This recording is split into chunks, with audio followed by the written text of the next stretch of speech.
അർജുനായുള്ള ഷിരൂരിലെ ദൗത്യത്തിന്റെ രണ്ടാം ഘട്ടം അനിശ്ചിതത്വത്തിൽ നിന്നപ്പോൾ പോലും ഡ്രഡ്ജർ ഇനി എപ്പോഴെത്തും എന്നൊരു ആശങ്ക തന്നെയായിരുന്നു എല്ലാവരുടെയും മുൻപിൽ ഉണ്ടായിരുന്നത്. എന്നാൽ ഇപ്പോൾ അർജുൻ്റെ കുടുംബം കേരളത്തിൽ നിന്നുള്ള ജനപ്രതിനിധികളോടൊപ്പം കർണാടക മുഖ്യമന്ത്രിയെയും ഉപമുഖ്യമന്ത്രിയെയും കാണുമെന്നുള്ള വിവരങ്ങളാണ് ഇപ്പോൾ പുറത്തു വന്നുകൊണ്ടിരിക്കുന്നത്. ഇപ്പോൾ മഞ്ചേശ്വരം MLA ആയ AK മഷ്റഫ് നമ്മളോടൊപ്പം ചേരുന്നുണ്ട്. സാഹിബ്, ഇനി എങ്ങനെയായിരിക്കും മുന്നോട്ടേക്കുള്ള മൂവ്മെൻറ്റ്സ് ഒക്കെ? തീർച്ചയായും നമ്മൾ അവസാനമായി അവിടുത്തെ ഫിഷറീസ് മിനിസ്റ്റർ, ബംഗാള വൈദ്യ, അവിടുത്തെ MLA, ഞാൻ, അവിടുത്തെ ജില്ലാ കളക്ടർ, SP ഈ ബന്ധപ്പെട്ട കമ്പനിയുമായി ചർച്ച നടത്തിയപ്പോൾ അവർ 50 ലക്ഷം രൂപ ചെലവ് വരും, എന്തായാലും നമുക്ക് എത്രയും പെട്ടെന്ന് ഡ്രഡ്ജിങ് മെഷീൻ എത്തിക്കാമെന്ന് ഉറപ്പ് നൽകിയതിൻ്റെ അടിസ്ഥാനത്തിലാണ് നമ്മൾ അന്ന് അവിടെ നിന്ന് മടങ്ങിയത്. രണ്ടാമത് 1 കോടിയോളം അവരൊരു എസ്റ്റിമേറ്റ് കൊടുത്തപ്പോഴാണ് ഇതിനൊരു തടസ്സം വന്നത്. ഏതായാലും MK രാഘവൻ MPയും ഞാനും കർണാടക ഡെപ്യൂട്ടി CMമായി സംസാരിച്ചിട്ടുണ്ട്. നാളെ 6 മണിക്ക് മുഖ്യമന്ത്രിയും ഉപമുഖ്യമന്ത്രിയും കാർവാർ MLAയുമായി അർജുൻ്റെ ഫാമിലിയും കൂടെയുണ്ട്.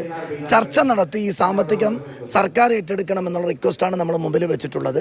അവർ ഏറ്റെടുക്കും. കാരണം ഇത്രയും ദിവസം കേരളം കാത്തിരുന്ന ഒരു വലിയ നമ്മുടെ കാത്തിരിപ്പ് ഇപ്പോഴും തുടരുകയാണ്. അർജുനെ കണ്ടെത്തണമെങ്കിൽ ആ സാമ്പത്തികം സർക്കാർ ഏറ്റെടുത്തേ മതിയാവും. അതെന്തായാലും ആ ചർച്ചയിലൊരു തീരുമാനമാവും.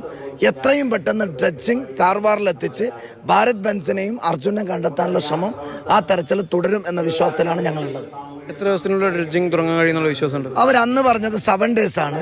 നാളത്തെ ഒരു ആ സാമ്പത്തികത്തിൻ്റെ വിഷയം പരിഹരിക്കപ്പെട്ടാൽ ഉടൻ അവിടെ നിന്ന് തന്നെ അവർക്ക് ഓർഡർ കൊടുത്ത് എത്രയും പെട്ടെന്ന് കാർവാറിലേക്ക് ഡ്രഡ്ജിങ് മെഷീൻ എത്തിക്കാനുള്ള ഒരു ശ്രമമാണ് നാളത്തെ മീറ്റിംഗ് കൊണ്ട് ഉദ്ദേശിക്കുന്നത്. കടലിൽ നിന്ന് പുഴയിലേക്ക് ഡ്രഡ്ജർ എത്തിക്കുമ്പോൾ ചില പ്രായോഗിക ബുദ്ധിമുട്ടുകളെ കുറിച്ചൊക്കെ ആദ്യം ചർച്ചകൾ വരുന്നിരുന്നു. അപ്പോൾ അതൊക്കെ പരിഹരിക്കാൻ കഴിയൂലേ? തീർച്ചയായും ഓൾറെഡി അത് ഭരണകൂടമൊക്കെ സമ്മതിച്ചതാണ്. അവിടുത്തെ നേവി ഇന്നലെയും ചെറിയൊരു തെരച്ചിൽ നടത്തിയിരുന്നു. സാധ്യതയൊക്കെ പഠിച്ച് അതിൻ്റെ എല്ലാവിധ സംവിധാനവും ഒരുക്കി അവർ തയ്യാറായി നിൽക്കുകയാണ്. തടസ്സം സാമ്പത്തികമാണ്.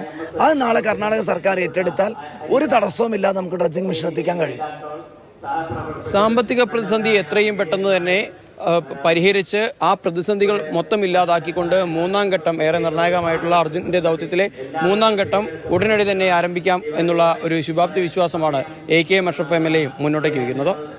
വിനോദ് മൊറാറയ്ക്കൊപ്പം സാരംഗ് സുരേഷ്, മാതൃഭൂമി ന്യൂസ്, കാസർഗോഡ്.